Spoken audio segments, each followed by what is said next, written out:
බොරුවට දිවුරන්න එපා කවදාවත්.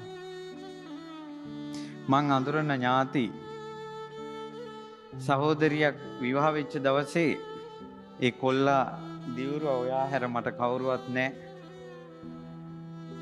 ඊළඟට මං ඔයාව අතරමං කරන්නේ මං ඔයාට වද දෙන්නේ නැහැ කියලා ලුණු පොල් කට්ටේ අත තියලා දිවුරුවා.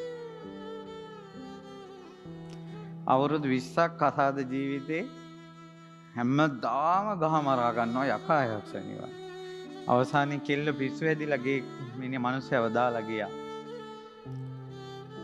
ඊට පස්සේ මිනිස්සයාගේ ජීවිතේත් අවුල් වුණා, කාන්තාවගේ ජීවිතේත් අවුල් වුණා. මිනිස්සයා මහා පාරෙම මැරිලා ගියා. ඉඩමෙම ඉපදුණා බහිරව එක් වෙලා. ඒ බහිරව පූජාව දෙනකොට එක කෑමකටවත් ලුණු දාන්න බෑ. ලුණු නැති ලෝකෙක ඉපදුණා. ඒ අදාළ පූජාව දෙනකොට ඒ පූජාවට ලුණු දාන්නේ නැහැ.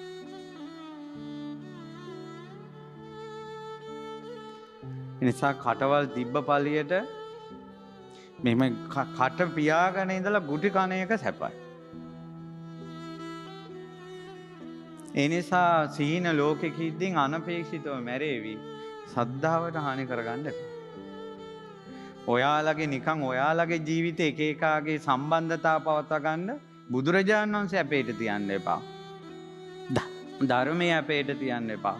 සංඝ රත්නයේ අපේට තියන්න එපා. රහතන් වහන්සේලා ඉන්නේ අපිට පහදින්නයි.